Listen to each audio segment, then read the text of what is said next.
Bismillahirrahmanirrahim. Walhamdulillah wa sallallahu ala sayyidina Muhammad wa ala sahbihi ajma'in. Untuk bagian ketiga ini kita kembali melanjutkan kitab An-Nujum As-Sariyah fi Ta'wil Hadits Al-Jariyah. Hadis yang sering menjadi pegangan bagi kelompok At-Tashbih ini yang mempersekutukan Tuhan, menyebutkan bahwa Tuhan itu berada di atas langit. Sudah dijelaskan pandangan beberapa ulama yang kontemporer. Nah, sekarang kita coba melihat dari kitab ini secara ringkas, secara cepat, bagaimana pandangan ulama-ulama terdahulu. Ini menyebutkan bahwa sebenarnya pertanyaan dari hadis itu bukan pertanyaan Aina Allah, tapi riwayat Imam Malik menyebutkan Nabi bertanya kepada perempuan budak itu, "Atashhadina anna la ilaha illallah." Ini yang paling kuat riwayat ini. Apakah engkau bersaksi bahwa tidak ada Tuhan selain Allah? Lalu dijawab oleh perempuan itu dan Nabi menyebutkan sebagai mukminah, orang mukmin. Ini ada satu kitab menyebutkan juga seperti itu. Ya, disebutkan beberapa poin. Kita lihat betapa pandangan yang dibangun oleh kelompok At-Tashbih ini ditentang oleh para ulama kita. Termasuk ada kitab Khalqu Af'alil Ibad lil Imam Muhammad Ismail Al-Bukhari. Juga disebutkan dalam catatan yang disampaikan oleh beliau. Ini ada kitab Al-Asma wa Sifat, ya, dikarang oleh Al-Imam Hafidh Abi Bakar Ahmad bin Husain Al-Baihaqi, masyhur ulama Al-Baihaqi.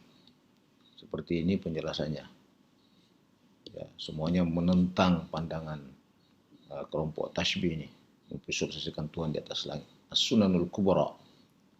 Ya, Abu Bakar ini juga sama dengan karangannya, pengarangnya Al-Baihaqi. Ya. Ini semua di Sunan Ad-Darimi, Samarqandi Ad-Darimi, ya, menyebutkan seperti ini. Ya. Qala atashhadina anna la ilaha illallah. Qalat na'am. Qala a'tikha fa innaha mu'minah. Jadi bukan pertanyaan Nabi itu di mana Allah gitu. Ini maka dijelaskan bahwa kata-kata aina itu, andai misalnya menggunakan kata-kata aina, maka penggunaannya itu untuk tempat dan posisi. Ya. Ya. Nah, kaitannya dengan hal yang usuli dalam agama ini, maka yang ditanyakan itu tentu bukan tempatnya Allah, tapi bagaimana posisi. Posisi itu bukan terkait dengan tempat, tapi terkait dengan keagungan. Ya, ini juga satu kitab Mushkilul Hadits wa Bayanuhu. Jadi dianggap hadis ini muskil. Ya. Ya. Maka perlu ada penjelasannya. Ini potongan-potongan ungkapan Aina Allah itu menjadi muskil, membuat keimanan umat ini bisa menjadi suatu hal yang problematik. Asasut Taqdis ini ada lagi kitab Ar-Razi, Asasut Taqdis fi Ilmil Kalam. Ya, penting buku ini untuk penguatan, ya, keagungan atau kebersihan ideologi kita. Ya.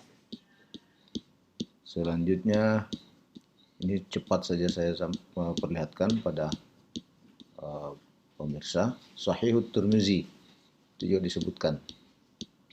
Sahihut Tirmizi, An-Nihaya fi Gharibil Hadits wal Athar, Al-Mu'jamul Kabir, penjelasannya dari segi bahasa, Al-Mu'jam al-Asasi, ya, dijelaskan. Kemudian At-Tabsir fid Din, ya, dijelaskan di sini sama kurang lebih.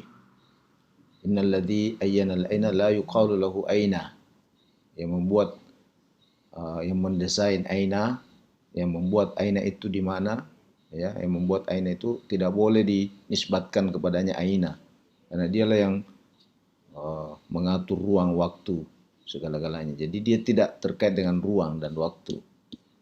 Ya, akidah Ahlussunnah wal Jamaah. Ya, ini juga lebih penting lagi tentang akidah Ahlussunnah. Wala yattasifu bimakan wala zaman. Allah tidak boleh disifati dengan tempat dan waktu. Wala yuqalu kaifa huwa wala aina. Jadi tidak boleh kita katakan bagaimana dan di mana. Itu. Ini berbahaya bagi akidah. Lisanul Arab, penjelasannya ya secara sepintas Al-Mu'jam Wajiz. Ini kitab-kitab Mu'jam. Sahih Fathul Bukhari juga menjelaskan. Sahih Bukhari, ya, seperti ini disebutkan. Ya, Ittihafus Sadah. Ya, langsung saja pada akhir. Kemudian, ini penjelasan bahwa semua ulama mazhab yang 4, Imam Hanafi, Imam Malik, Imam Syafi'i, Ahmad bin Hanbal, itu semuanya mentakwil hadis jariah ini. Dan semuanya sepakat tidak ada ruang, tempat, dan waktu untuk Allah. Dia yang menciptakan tempat.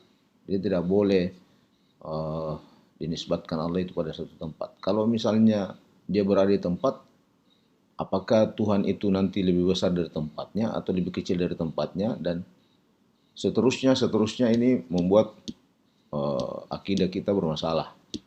Ya, apakah nanti besarnya itu sama besarnya matahari, lebih kecil dari matahari, dan seterusnya. Jadi tidak ada ukuran, ya, tidak ada ukuran. Karena kalau kita mendeteksi Tuhan dalam satu ukuran, bentuk-bentuk, berarti Tuhan itu dikuasai oleh pikiran. Nah, itu tidak benar menurut akidah di Sunnah.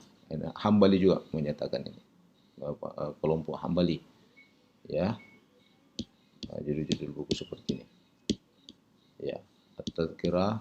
Kemudian ada lagi ini Sahihu Muslim, ya, sebutkan tahrimul kalam dan seterusnya. Ini terkait dengan pandangan tadi. Selanjutnya kitab, jadi hampir semua kitab-kitab klasik, ulama-ulama terdahulu, ulama-ulama muktabar, kitab-kitab muktabar menyebutkan, ya, Sunan An-Nasa'i, As-Suyuti. Ya, kalau kita membuka literasi, tidak ada yang membenarkan itu. Pandangan Tuhan itu ada di langit, dan tidak boleh kita memposisikan Tuhan itu ada di langit. Semua kitab-kitab yang terdahulu. Ya, ini lagi Syarut Tibi. Saya ambil terakhir. Kita lihat.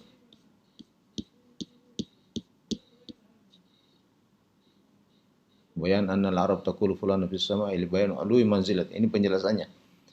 Kalau orang Arab mengatakan Tuhan itu di langit, maka itu menjelaskan Tuhan itu tidak bisa deteksi pada satu posisi di atas tempat, tapi itu menunjukkan kemahakuasaannya, ya, maha perkasanya, posisinya yang luar biasa tingginya. Bukan tinggi bermakna bahwa dia berada di atas ketinggian.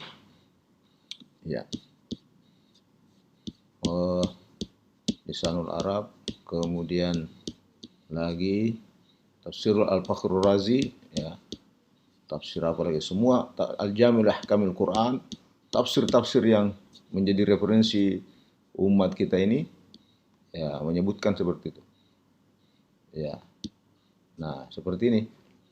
Ayat mengatakan amintum man fis samai.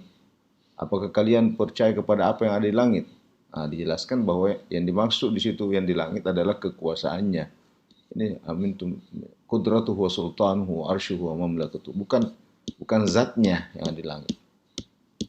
Ya, tafsir yang langsung saja ini. Semua tafsir ini.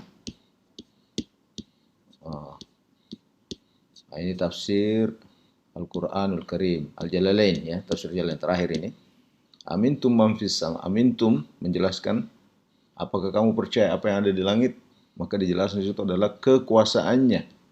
Ya, kekuasaan ya Allah Subhanahu wa taala ya yang ada di langit.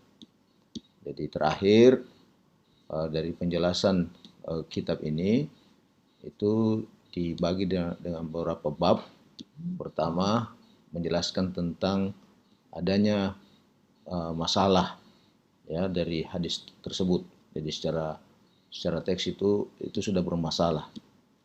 Nah, kalaupun misalnya mau dijadikan rujukan hadis itu, maka itu perlu ditakwil, bukan tempat di situ tapi posisi Allah yang tinggi. Ya, sama kalau kita katakan pengumuman sudah turun. Ya turun dari mana pengumuman? Ya bukan maknanya pengumuman itu turun dari lantai ke lantai, bukan. Boleh jadi pimpinan itu berada di bawah, tapi tetap kita katakan pengumuman sudah turun. Ya bukan turun secara harfiah, secara fisik, tapi menunjukkan bahwa posisi yang mengeluarkan pengumuman itu adalah posisi tertinggi. Ya. Nah ini penjelasannya. Di kitab ini juga disebutkan ada 4 mazhab, semuanya sepakat tidak boleh memvisualisasikan Tuhan dalam satu tempat. Penjelasan bahwa yang dimaksud itu tinggi adalah keagungannya. Ini tafsir-tafsir. Wallahu a'lam bishawab. Assalamualaikum warahmatullahi wabarakatuh.